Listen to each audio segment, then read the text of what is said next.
Hello दोस्तों, स्वागत है आप सभी का हमारे यूट्यूब चैनल अड्डा 730 स्ट्रीम में।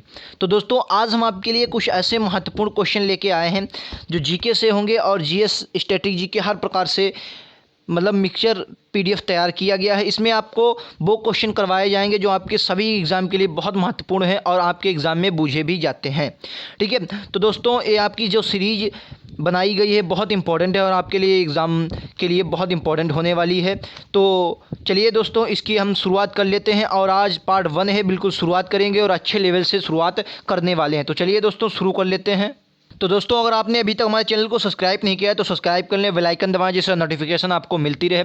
आपके लिए ये जो सीरीज स्टार्ट की गई है बहुत महत्वपूर्ण होने वाली है, इसलिए आपको जो भी वीडियो आएगा आपकी नोटिफिकेशन पहुंच जाएगा। इसके लिए सब्सक्राइब करके बेल आइकन दबा लीजिए और वीडियो पसंद आए तो लाइक शेयर करना ना भूलें और कमेंट बॉक्स में अपनी राय जरूर इन क्वेश्चनों के बारे में बता कर जाएँ। फिलहाल चलिए आज की शुरुआत करते हैं हम अपने क्वेश्चन के बारे में। बहुत इंपॉर्टेंट क्वेश्चन है, आपके लिए इंपॉर्टेंट है। देखिए क्वेश्चन कैसे हैं, वन लाइनर क्वेश्चन है तो आपको याद करने में आसानी होगी। ठीक है, पहला क्वेश्चन क्या कह रहा है? पहला क्वेश्चन आपका कह रहा है कि अकबर इतिहासकारों में किसने अकबर को इस्लाम का शत्रु कहा? जो इसके इतिहासकार थे अकबर के, तो इन्होंने इस्लाम का शत्रु किसने कहा? तो बदायूनी ने क्या कहा? इन्हें इस्लाम का शत्रु कहा। हालांकि ऐसा क्यों हुआ मैं बता देता हूँ। इसके पीछे एक इन्होंने धर्म चलाया था, दीन ए इलाही, दीन ए इलाही धर्म चलाया था। दीन ए इलाही आपने पढ़ा होगा इसके बारे में। तो दीन ए इलाही जो धर्म चलाया गया था इसमें इनका थोड़ा अलग प्रकार से बनाया गया था, ना ही इसके कोई नियम ज़्यादा थे, पर इसका कोई ग्रंथ भी नहीं था, इसलिए ये प्रचलन में नहीं आ पाया। फिलहाल इसमें जो है इनकी ज़्यादा इसलिए शत्रु कहा गया इस्लाम धर्म का। और अंग्रेज एक थे, उन्होंने इनको कहा, इनके बर्बरता का प्रतीक ये बताया। तो ये कुछ इनकी दीन इलाही में ऐसी खामियां देखने को मिली हैं। ठीक है, चलिए फिलहाल अगला क्वेश्चन हमारा ये रहा कि भक्ति का दार्शनिक आधार प्रदान करने वाले प्रथम आचार्य कौन थे? मतलब जो भक्ति का आधार प्रदान किया उन्होंने कौन थे? तो शंकराचार्य, गुरु शंकराचार्य ने भक्ति का जो आपका प्रथम आचार्य इन्हें कहा जाता है, भक्ति आधार प्रदान किया। ठीक है, चलिए नेक्स्ट क्वेश्चन ये रहा आपकी स्क्रीन पर। कह रहा किस नगर को, वेरी इंपॉर्टेंट क्वेश्चन है, कई बार एग्जाम में आपके पूछा जाता है, किस नगर को सिराजे हिंद कहा जाता है?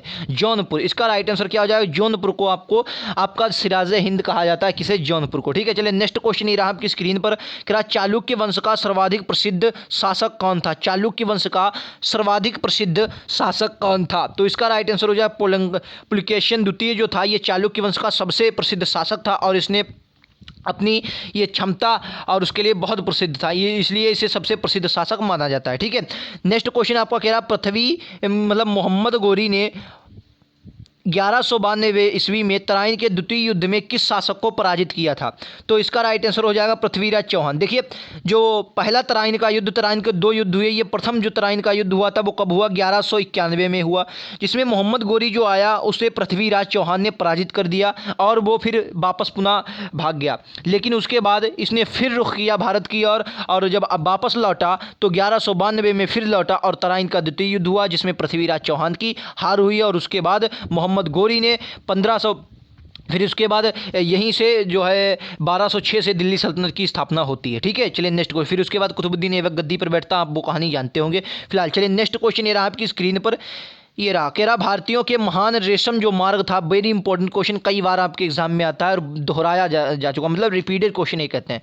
कहता महान रेशम मार्ग जो था, किस भारतीय महान ने रेशम मार्ग को आरंभ करवाया था? मतलब रेशम मार्ग जो था सबसे पहले किसने आरंभ करवाया था? किस महान रेशम मार्ग किसने आरंभ करवाया था? तो इसका राइट आंसर कनिष्क हो जाएगा। किसने? कनिष्क ने ये रेशम मार्ग आपका जो था सबसे पहले अस्तित्व में आया कनिष्क के द्वारा। ठीक है, आपको याद रखना इसका राइट आंसर क्या हो जाएगा? कनिष्क इसका राइट आंसर हो जाएगा। ठीक है, कन्फर्म। चलिए नेक्स्ट क्वेश्चन ये रहा कि गुलरुखी किस नाम से जाना जाता है? गुलरुखी जो है किस नाम से, इस नाम से कौन जाना जाता है? गुलरुखी नाम से कौन जाना जाता था? तो सिकंदर लोदी इसका राइट आंसर होगा, सिकंदर लोदी।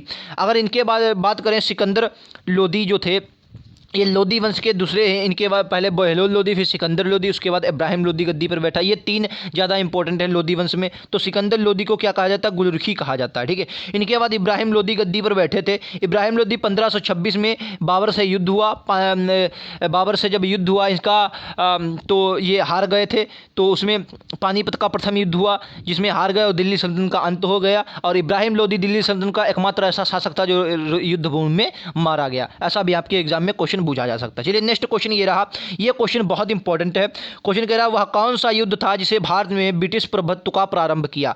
देखिए ब्रिटिश प्रभुत्व का प्रारंभ किया तो कौन सा युद्ध था, प्लासी का युद्ध। प्लासी के युद्ध को क्या कहा जाता है, छल कपट का युद्ध भी कहा जाता है, छल कपट का युद्ध कहा जाता है। छल कपट का आपको याद रखना है, छल कपट का युद्ध किसे कहा जाता है, प्लासी के युद्ध को कहा जाता है। हालांकि प्लासी के युद्ध में ब्रिटिश का प्रभुत्व तो हो गया, लेकिन ब्रिटिश सत्ता की जो वास्तविक सोच थी कब से पड़ी, वो बक्सर के युद्ध में तैयार हुई। जब बक्सर के युद्ध हुआ, तीन शासकों को अंग्रेज सेना ने हराया, तो उसके बाद फिर ये मान लीजिए ये क्लियर हो गया था कि अब भारत में अंग्रेज ही राज करेंगे। ये बक्सर के युद्ध के बाद पृष्ठभूमि तैयार हुई। ठीक है, तो प्लासी का युद्ध को छलकपट का युद्ध भी कहा जाता है, आपको याद रखना है। अंग्रेजों और वह बंगाल के शासक के बीच हुआ था। फिर इसमें मीर जाफर इसके बाद गद्दी पर बैठे, मीर जाफर गद्दी पर बैठे। ठीक है, चलिए नेक्स्ट क्वेश्चन ये रहा।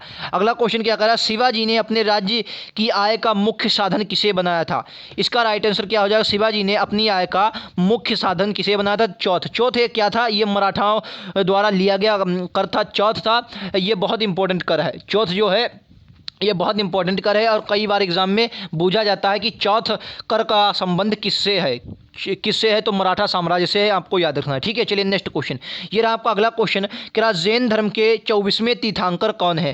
ठीक है, 24वें तीर्थंकर कौन है जैन धर्म के, तो महावीर स्वामी जो है, महावीर ये जैन धर्म के 24वें तीर्थंकर हैं, और इन्हें वास्तविक संस्थापक कहा जाता है, क्योंकि इन्होंने भारत में ज़्यादा प्रचार, जैन धर्म का ज़्यादा प्रचार प्रसार किया। ठीक है, जैन धर्म को जितना भी आप अगर देखेंगे तो इन्होंने कहा। अच्छा, जैन धर्म के बारे में अगर बात करें तो बहुत इंपॉर्टेंट बात हो जाती है। इनमें एक निर्वाण प्राप्त करने की ये निर्वाण प्राप्त करने की प्रथा आती है, जिसे संलेखना संधारा प्रथा कहते हैं। संलेखना क्या कहते हैं, संलेखना संधारा प्रथा भी इसे कहते हैं, संधारा प्रथा कहते हैं। ये ये क्वेश्चन आपका आता है कि अपने अंतिम समय में संलेखना संधारा पद्धति से सबसे किसने त्याग दिए थे, किस राजा ने, तो चंद्रगुप्त मौर्य ने इस प्रथा से अपने प्राण गंवाए थे। क्या होता है इस प्रथा में, थोड़ा जानकारी लीजिए। ऐसा होता है कि अपने अंतिम दिनों में जो भी इस मतलब जैन धर्म के होते हैं, वो क्या करते हैं, अपने अंतिम दिनों में बिल्कुल अलग जाकर जंगल में या कहीं भी जाकर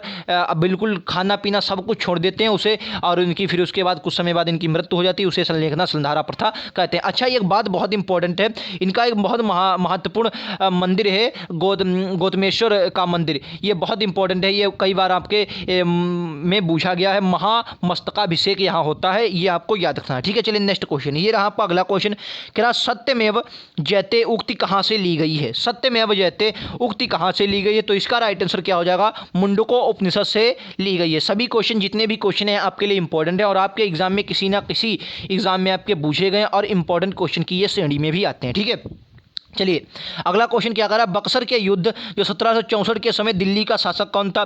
तो दिल्ली का जो शासक था, बक्सर का युद्ध कब हुआ, 1764 में। दिल्ली का शासक कौन था उस वक्त, आलम शाह था। अच्छा, बक्सर का युद्ध जो हुआ, इसी युद्ध से ये क्वेश्चन बहुत इंपॉर्टेंट है, कई बार पूछा गया, बक्सर के युद्ध बाद कौन सी संधि हुई थी। तो इलाहाबाद की संधि आपको याद रखना है, इलाहाबाद की संधि हुई थी, इलाहाबाद की, और ये 2 चरणों में हुई थी। कितने चरणों में, 2 चरणों में हुई थी, आपको याद रखना है, 2 चरणों में ये हुई थी। ठीक है, ये इसमें अवध के नवाब थे, बंगाल के नवाब मीर कासिम थे, और आलम शाह, इसमें आलम शाह भी शामिल थे। ठीक है, और उस समय आलम शाह जो थे ये शासक हुए थे बक्सर के युद्ध 1764 के समय, और सिराजुद्दौला मीर कासिम और इनके मध्य हुआ था। ठीक है, चलिए नेक्स्ट क्वेश्चन ये रहा आपकी स्क्रीन पर। अच्छा क्वेश्चन है, करा भारत में सर्वप्रथम स्वर्ण मुद्राएं किसने चलाई। हिस्ट्री का बहुत इंपॉर्टेंट क्वेश्चन है, सर्वप्रथम स्वर्ण मतलब सोने की मुद्राएं किसने चलाई थी भारत में। तो राइट आंसर क्या हो जाएगा, इंडो बैक्ट्रियन, जो इंडो बैक्ट्रियन थे, इन्होंने सबसे पहले कहा है कि स्वर्ण मुद्राएं चलाई थी। अच्छा, कमेंट बॉक्स में आपको बता के जाना है शीशे की मुद्राएं सबसे पहले किसने चलाई थी, शीशे की मुद्राएं सबसे पहले किसने चलाई थी, आपको बताकर जाना है। ठीक है, चलिए ये रहा आपका अगला क्वेश्चन, कह रहा है अशोक के धम्म की परिभाषा कहाँ से ली गई। जो अशोक की धम्म नीति है, इसकी परिभाषा कहाँ से ली गई है। ठीक है, अशोक की धर्म नीति, जो धम्म नीति की जो है परिभाषा कहाँ से ली गई, तो राहुलो वंदसुत, राहुलो वंदसुत से ली गई है ये आपके, कहा है कि अशोक की। अच्छा, अशोक की अगर बात करेंगे तो इन्होंने ऐसे ये पहले शासक थे जिन्होंने अपने जनता को जो प्रचार प्रसार किया वो शिलालेख, अभिलेख और गुफा लेख जो खुदाई के रूप में इन्होंने करवाया। अच्छा, एक बहुत इंपॉर्टेंट क्वेश्चन है, किस लिपि में इन्होंने जितने भी लिखवाए ये ब्राह्मी लिपि में इनको लिखे गए हैं, जितने भी इनके शिलालेख हैं ब्राह्मी लिपि में लिखे गए। अच्छा, एक क्वेश्चन बहुत इंपॉर्टेंट है, किस सबसे पहले अशोक के अभिलेखों को किसने पढ़ा? तो जेम्स प्रिंसेप ने। किसने? जेम्स प्रिंसेप ने पढ़ा। आपको याद रखना है, प्रिंसेप ने ये इन्हें सबसे पहले पढ़ा था, आपको याद रखना, वेरी इंपॉर्टेंट क्वेश्चन है। जेम्स प्रिंसेप ने सबसे पहले अशोक के जो अभिलेख थे इनको पढ़ा है और ये ब्राह्मी लिपि में ज़्यादा लिखे गए हैं। ठीक है, आपको याद रखना है। चलिए नेक्स्ट क्वेश्चन ये रहा आपकी स्क्रीन पर, क्या कह रहा है? जहांगीर के दरबार में पक्षियों का सबसे बड़ा चित्रकार कौन था? जहांगीर के दरबार में पक्षियों का सबसे बड़ा चित्रकार कौन था? तो राइट आंसर क्या हो जाएगा? राइट आंसर हो जाएगा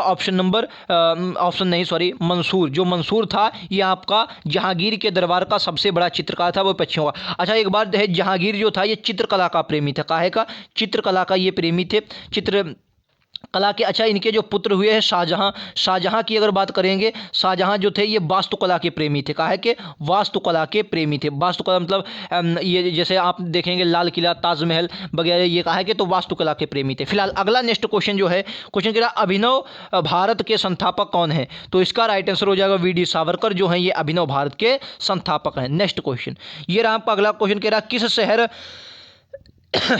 किस शहर में शाहजहां ने मोती मस्जिद बनवाई थी? मोती मस्जिद जो थी किस शहर में बनवाई गई थी? राइट आंसर क्या हो जाएगा? जो मोती मस्जिद बनवाई गई थी आपकी, वो आगरा में बनवाई गई थी। आगरा में मोती मस्जिद का, आगरा में ही आपका ताजमहल देखने को मिलेगा। तो मोती मस्जिद जो थी ये, मैंने बताया शाहजहां जो थे वास्तुकला के प्रेमी थे, बहुत कुछ इन्होंने बनवाया, दिल्ली में और आगरा में बहुत कुछ बनवाया। ठीक है, अगला नेक्स्ट क्वेश्चन कह रहा है कि जूनागढ़ से प्राप्त संस्कृत का पहला जो अभिलेख प्राप्त हुआ है वो किस शासक का था? जूनागढ़ से प्राप्त अभिलेख किस शासक का रहा है? तो इसका राइट आंसर क्या हो जाएगा? रुद्रादान। जो रुद्रादामन ये थे, इनका जो प्राप्त हुआ है, इन्हीं से प्राप्त हुआ है कि जूनागढ़ का जितना भी अभिलेख है संस्कृत का, ये रुद्रादामन के बारे में बात करता है। चलिए नेक्स्ट क्वेश्चन ये रहा आपका अगला, क्या तक्षशिला का प्रसिद्ध स्थल होने का कारण क्या? मतलब तक्षशिला के प्रसिद्ध स्थल होने का कारण क्या था? तक्षशिला जो है ये प्रसिद्ध होने का कारण क्या था? तो इसका राइट आंसर हो जाएगा गांधार कला, मतलब गांधार शैली यहाँ पर देखने को मिलेगी। जो प्राचीन काल में अगर आप देखेंगे तो दो प्रकार की शैलियाँ प्रचलित थीं, गांधार शैली और मथुरा शैली। ये दो शैलियाँ बहुत प्रचलित थीं और जो तक्षशिला ये आपका है स्थल, ये आपका गांधार शैली का बना हुआ है। याद रखना है आपको, काहे का? गांधार शैली का बना हुआ है। तो ये थे आज के इंपॉर्टेंट क्वेश्चन। वीडियो आपको शायद अच्छा लगा हो तो लाइक से सब्सक्राइब करना ना भूलें और ऐसे ही वीडियो पाने के लिए चैनल सब्सक्राइब करें। फिलहाल आज शुरुआत थी, बिल्कुल अभी बहुत अच्छे क्वेश्चन पीडीएफ में बाकी हैं जो आपको करवाएंगे और आपके एग्जाम के लिए बहुत महत्वपूर्ण है। चाहे आप कोई भी एग्जाम दें, डिफेंस एग्जाम से एसएससी, जीडी, यूपी का कोई भी एग्जाम दें, स्टेट का कोई भी एग्जाम दें, रेलवे ग्रुप डी दें, कोई भी एग्जाम दें, आपके लिए बहुत इंपॉर्टेंट होने वाली है और बहुत इसमें अच्छे लेवल के क्वेश्चन भी रखे गए। आगे पीडीएफ आपको मिलती रहे। तो ऐसे ही वीडियो पाने के लिए लाइक से सब्सक्राइब करना ना भूलें। मिलते हैं नेक्स्ट वीडियो में। आज के लिए इतना ही। Thank you.